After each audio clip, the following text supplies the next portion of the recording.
Good Sunday morning, friends and neighbors, and welcome to Real Estate Radio with Kelly Warren and Associates. Friends, this is where the Valley's favorite real estate agent comes to tell you everything you need to know about buying or selling your home. Now, here are your hosts this morning, Kelly Warren and Jim Warren. Good morning and welcome to Real Estate Radio with Kelly Warren and Associates, where we are talking about real estate right here in the Mahoning Valley. I'm Kelly Warren, and I'm in the studio this morning, as always, with my co-host, Handsome Jim. Good morning. Good morning. You know, I was sitting here thinking, I was like, I like it when Dan says my name. It makes me feel important. Do you? Good old Dan. I know. It's awesome. I'm actually sitting here looking at you and your wardrobe combination. Oh, my goodness. Here we go. And I've decided that I'm going to out you to the listeners. What do you mean? If you don't know this about Handsome Jim, he is very concerned with his appearance. Maybe this is why we call you Handsome Jim? Probably because I look handsome. Yes, you've got quite the ego on you some days. So every single morning, Jim says to me, "How's this outfit look?" I don't want to go out looking like a goofball. And every day my response is, Fine. "Fine. You look fine." Every day. Because She has honestly, no help. I do not care what he is wearing. Not at all. Not at all. So today he wanted to know, does his blue polo match his black shorts? Yeah, that's important. So Black and blue to me is like, it's not really a good combo.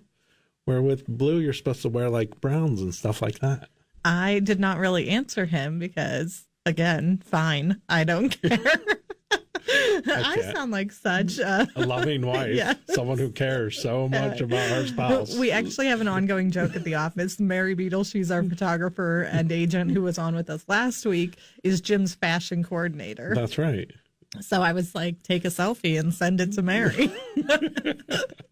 You're ridiculous. Listen, this is important stuff. And you know what? Had I not brought this up, they would not see you and not know that you were wearing blue and black. I know, and now they all know. But Mary did give approval, folks. You can wear blue with black. This is okay. So Jim now has a whole assortment of new clothing options. New matching options, correct. Yes. See, that just opened my entire wardrobe. Okay. All right. I'm so excited for you. Me too. What a dork, folks. All right. It matters. Listen, what if I went out and I was wearing, a blue hat and a green shirt and tan shorts and brown dress shoes? You poor thing. I would look ridiculous. You would. See? And who would care? All right, listeners, would see me and be help like, me look out at that here. goofball. Help me out here. If you're listening, I need you to shoot me an email or a text and let me know. Do you really care? Do you really care what other people are wearing? People do care. As you're bustling about your day and you run into somebody at the grocery store or at the gas station or at the bank, do you really care what they're wearing? Well, I care oh my goodness, I can't believe that guy walked out of this house looking like that. Really? Yeah. I don't pay that much attention. Really? Yeah. I hate that I sound so, I don't know, judgmental because I don't want to sound like that. I don't know which way's real. So if you have an opinion on that, of course, this is very important information. You can email us at askkelly@kellysoldit.com. I think it'll your opinion on Jim's fashion and on the fashion of the folks around you. Do you really care what somebody is wearing? God forbid we have a real show about houses. All right. We could go on for this about a half an hour, but instead... So we did get a couple of emails. I think it'll be split. I think it'll be half and half, just like our house. I think some people do care. I think you're probably right. Some people do. I'm, I guess, just wrapped up in my own head more than I should be, that I'm not paying attention to the world around me's clothing choices. I don't mind if someone looks like a goofball if they're happy with it. I'm okay with that. But I couldn't do it. Okay. All right. Otherwise, I would be wearing sweatpants and T-shirts every day. Well, I'm all Gym about shorts comfort, but... And just T-shirts every day. Yeah. I wish I could do that. All right. So, in real life, in real estate world... But I have to look professional. Are you ready to move on? So I have on? to wear a polo and Okay. At least some shorts, somewhat professional. Some people put on 3-piece suits to go show houses. This is true. So, see? All right. So, to further ask that question then, not just what is your concern about the world around you's fashion sense, how much does your real estate agent's fashion sense. Like, See? do you care if somebody is wearing jeans and a cute top and they're confident about themselves and know their stuff? Or do you want them to show up in a dress or a suit and be dressed like a Wall Street real estate agent? Right. That can matter. Okay. I'm wondering. I need answers on this, folks. Go ahead and email us. AskKelly@KellySoldIt.com. See? Speaking wardrobe. of AskKelly@KellySoldIt.com. Speaking of AskKelly@KellySoldIt.com, I got 2 emails this week from listeners. I love it when you guys send us in questions that are the same question, basically, in different words. So one listener wrote, is it bad from a public point of view for a home reduction? And somebody else wrote, is reducing my house a good idea? So it's the same question, really. This is going to be a good topic. All right, so we're going to talk about price reductions and how that plays into real estate. So in a perfect world, Jim, let's answer this. Do you think from a public point of view, that's the first question, is it bad from a public point of view for a reduction? Depends.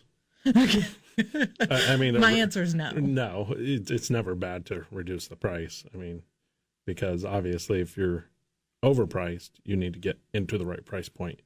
If you're at the right price point and you're not selling, you need to get to a price point that is enticing to a buyer. So it sounds like this consumer, this home seller is concerned that if they make the price reduction, that it will look bad to buyers. And my thought on that, you know, publicly on all the public websites, the big three, the Zillow, Realtor.com, that assortment, on signs where you might say price reduced, on, you know, just if they call in the office and ask about the price, anything, seeing a reduction, I do not see as a negative in any way. So I think that people like to see homes that are for sale and on sale. So I think they like the price reductions. So you look at it like when you walk into the grocery store and like, hey, hamburgers on sale. Yeah, Sale's a good bananas, deal. 50% off. Man, I'm in the mood for bananas this week. You don't even like bananas. I know, I don't. That's so funny. But, right, so would you sometimes buy something that you maybe wouldn't have before if the price was right? Well, I mean, when I'm in the market for a house, I look at a couple different things. I look at what am I getting for my money? And if I'm getting more for the same amount of money, then I would buy that. Okay. Or if I'm getting more for less money, I would buy that. Okay. Hold on to this thought for 1 minute because I want to answer something else and then come back to this. So features and benefits is what you're talking about and what I want to come back to. Well, yeah. All right. So, but previously, right before that, we were talking about if it's on sale and does the price impact you and make you want to buy something in. And my thought on this is like, so just about any house in the whole world would sell for $1, would sell for $1,000, would sell for $10,000, Yep. you know, and would it sell for $1 million? No, we know it wouldn't. So say we're talking about your typical 3-bedroom Boardman ranch. It's worth $110,000. Okay. We've got a 3-bedroom Boardman ranch brick in Applewood Acres. It's worth $110,000. That's what it's worth. Okay.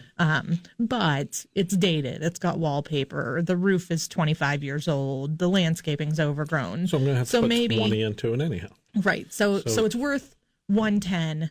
Maybe I show up at your house and we're talking about how much is it worth and we got to sell it quick. There's a family issue going on. We can't sit on it too long. I tell you, hey, let's talk about like 89, 95, 99. Let's get it under that 100 mark. Let's get it sold. Right. And you say to me, I want to get as much money as possible for it, but I still want it sold quick. Let's go at 110 if 110 is what it's worth. And so we put it on at 110. And it's not moving. The market is just not having it because other homes that are listed at 110 where they should be listed at have those features and benefits of a brand new roof or an updated kitchen or finished basement or something like that.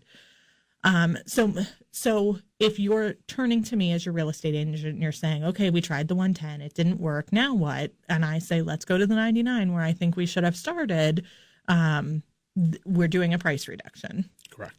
I think that that's a very important step there. And I think that not only does it not look bad to the consumer, so that was like a 15-minute answer to your question. Not only does it not look bad to a consumer, it looks good to a consumer. And it's good for several reasons. Because A, when we just went from 110 to 99.9, you just opened up a whole window of buyers that weren't looking at it before. Correct. Anybody who was only looking at homes that are 75 to 100,000 was not looking at your home for 110. So now you have new buyers to look at it. Mm-hmm. Also, anybody who looked at it and thought, you know, it's a nice house, but I'm going to have to put on a roof. I'm going to have to update the kitchen. I'm going to have to put in new landscaping, whatever, was seeing additional dollar signs going out. So now it's worth 110. I'm paying 110 for it. But when I get in there, I'm going to put 15 into it. And now I've essentially paid 125 for a house that's worth 110. Correct. So those buyers who thought, it was nice, but not nice enough to jump on are now like, oh, wait, now it's reduced. Now I'm interested. Right. So every time we do a price reduction, we send it out to everybody who's ever looked at it. All the agents and buyers get a notification. Yeah, hops into the proper price bracket. Yep, moves the price bracket, gets a notification on those big websites like Zillow and Realtor.com and all that. What it actually gets is a green down arrow. So it's like a positive, attractive, like, hey, look at me, I'm reduced. So Hey.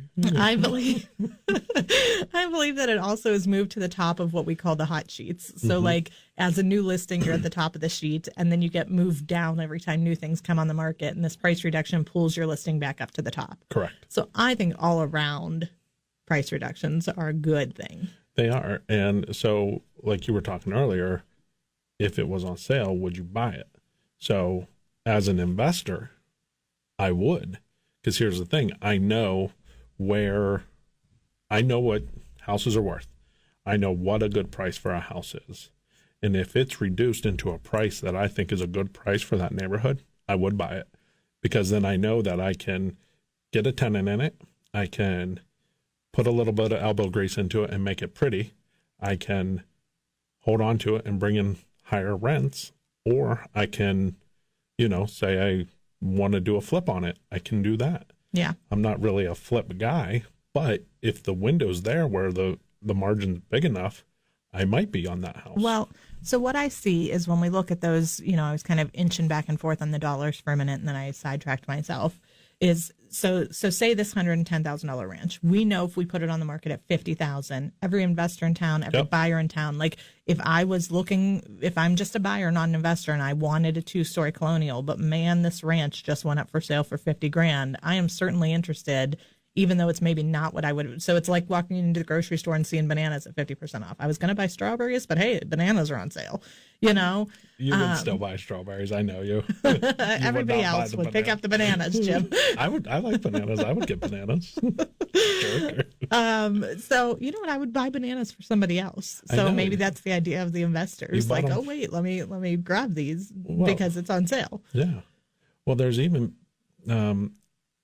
I'm not sure of the rules and the laws in our state, but I know in other states there's things called wholesaling real estate, where you can put a purchase contract on a property and have assignable and have it assigned to someone else. So then you can say, hey, I'm buying this house it's $100,000 house. I'm buying it for 50, but I'm going to assign it to Joe Blow from California for 75. Yeah.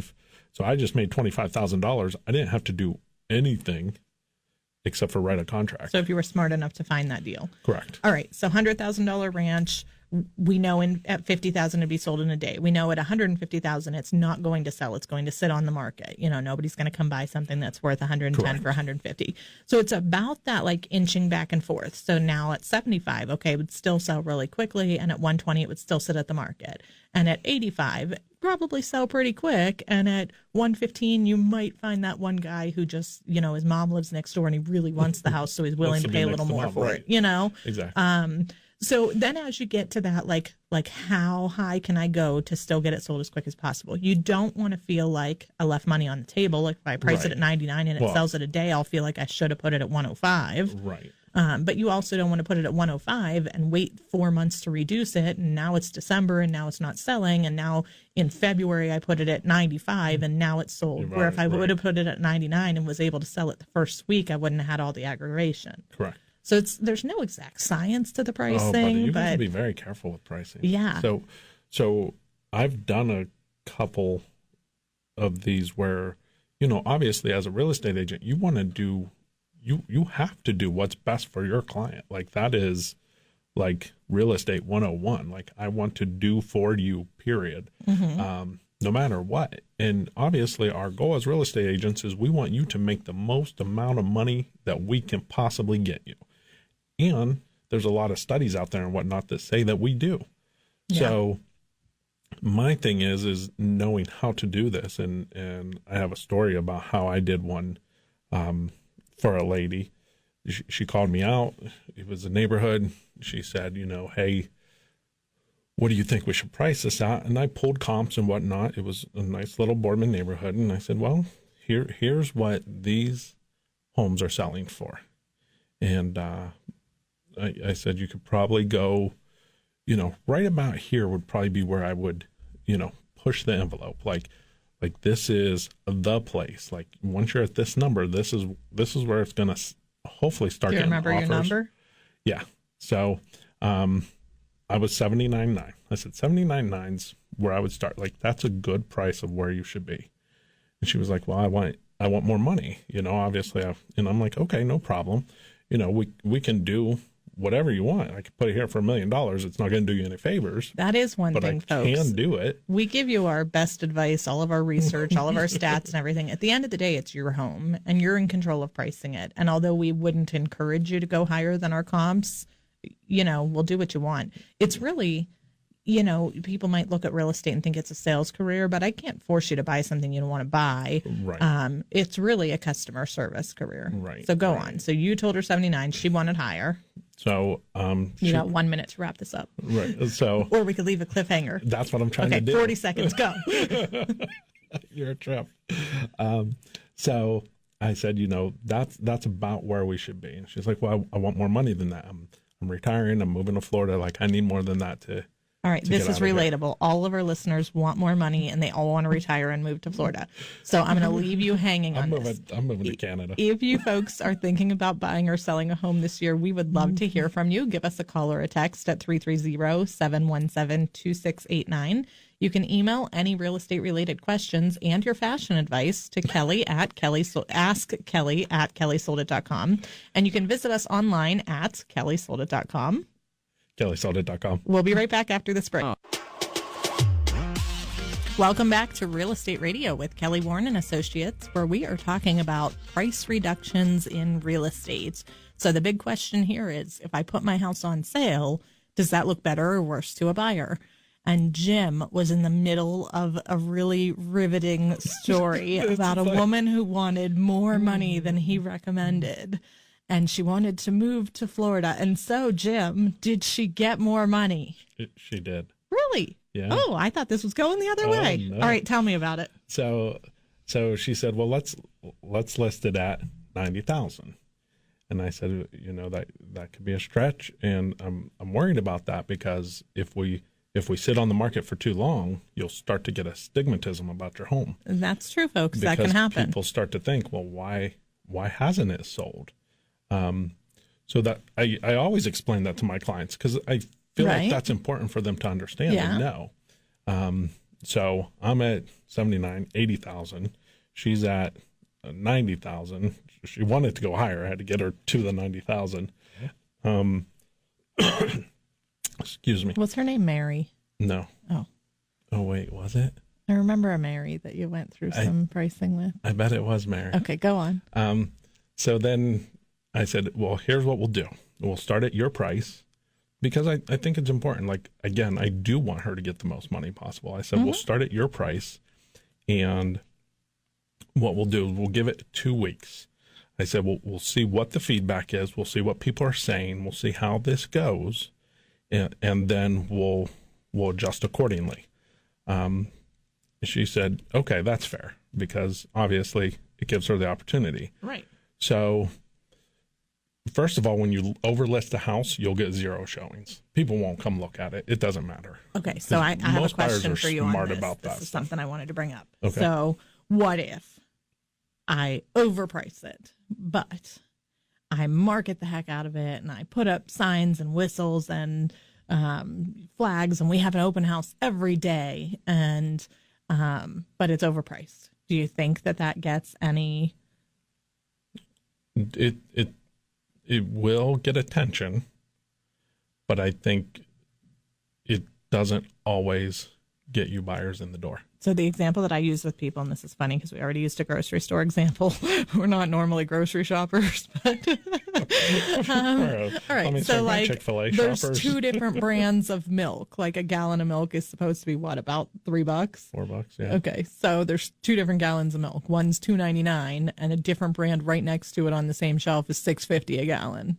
But the one that's $6.50 has like a neon sign above it and little like, hey, buy this because there's more vitamin D in it, and it's got a cool like black colored jug. Like, you know, do you want that milk for triple the price, even though they're both milk, you know? Right.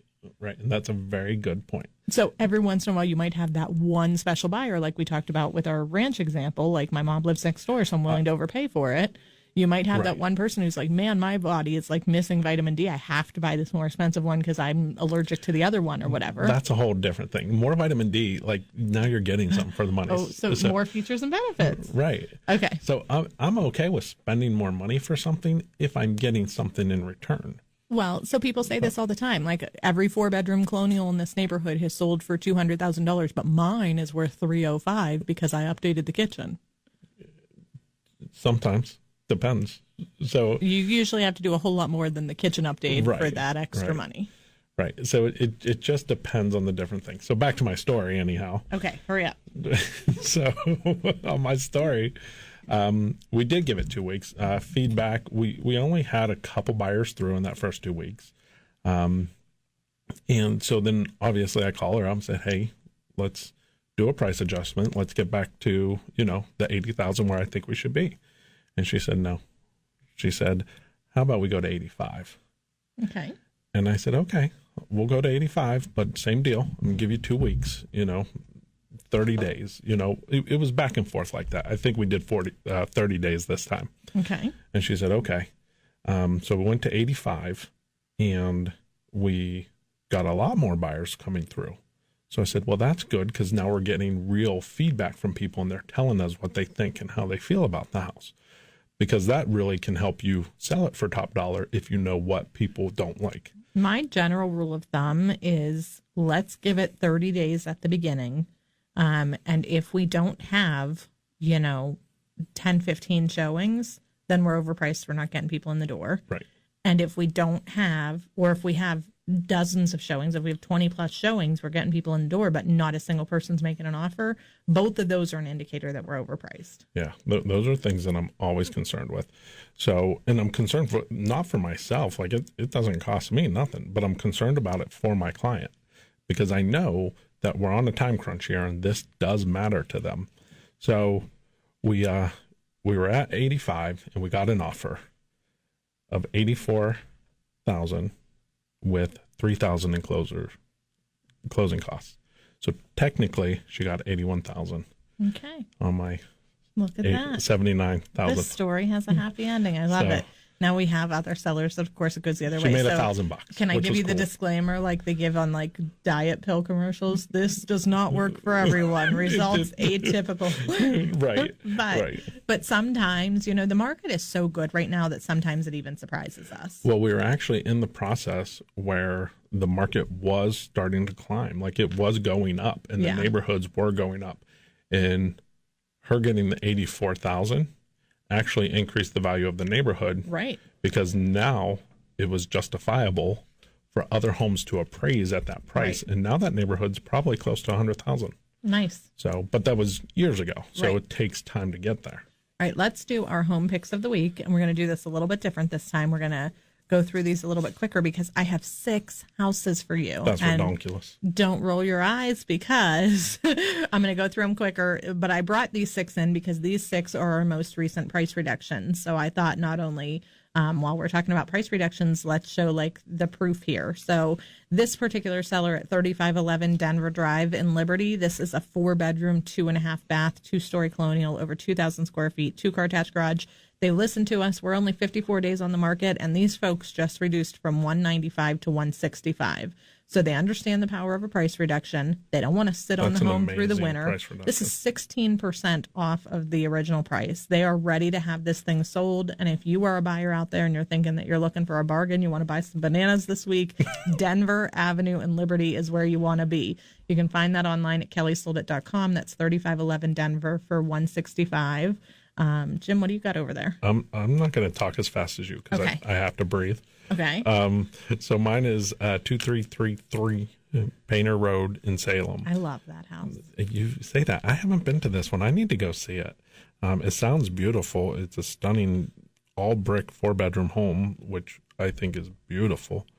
Sprawling. It's not really a ranch. It has a second floor, but it kind of feels like a ranch because it's so big on the first floor. Yeah. So that's beautiful. They just reduced to 324.9. So they're From 339. yeah. So they're that down. was another good reduction. Yeah, $15,000. So that's a good deal. 138 North Brockway. This is on the west side of Youngstown.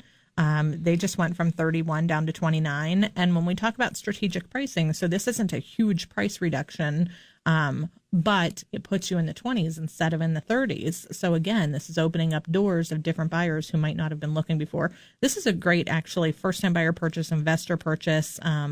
Still good neighborhoods over there. We're actually going to meet my dad over there for Mexican. This has a covered front porch. It has a garage. It is a 3-bedroom, 1.5 bath, 1,300 square feet. Back where we grew up. I love it. So the next one, I think was a good deal, was this one down in Salem, 275 West 5th Street. It's down to $50,000. It's a 13% price reduction, but this is a nice looking home. It's a 2-bedroom, 1 bath. I mean, you could get a renter in here and start making positive cash flow right off the get-go. Like, that's what I love about some of these is when they hit a certain point, you're like, that's a good investment. Mm-hmm. So that's what I like about this one. Okay.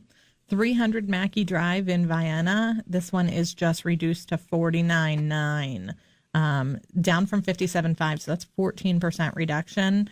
They are ready to sell this. It's an estate. It's a 2-bedroom, 1 bath with a full basement. It's a ranch with an attached garage.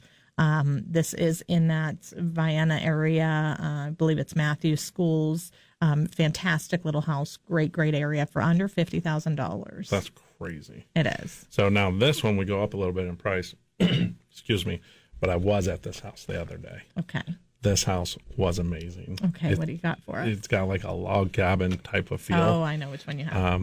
This is 9778 Columbiana Canfield Road in Canfield. It is a South Range Schools. Oh, excuse me. South Range Schools.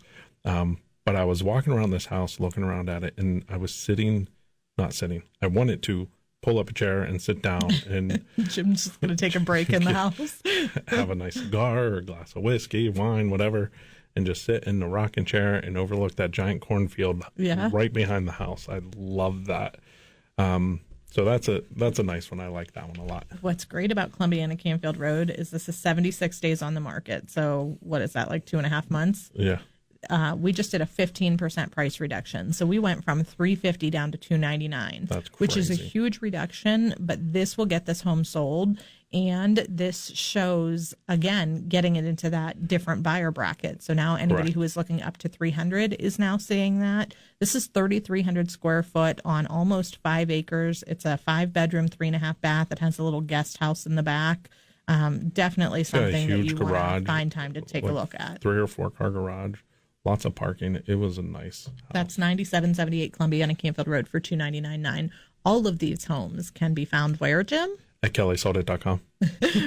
for any price reductions, any homes that are on sale, anything that you want to see, any questions that you have, you can email us anytime at askkelly@kellysoldit.com. You can find all of our homes for sale online at kellysoldit.com. kellysoldit.com. And you can call or text us for all of your real estate needs at 330-717-2689. Until next week, folks, thank you for tuning in.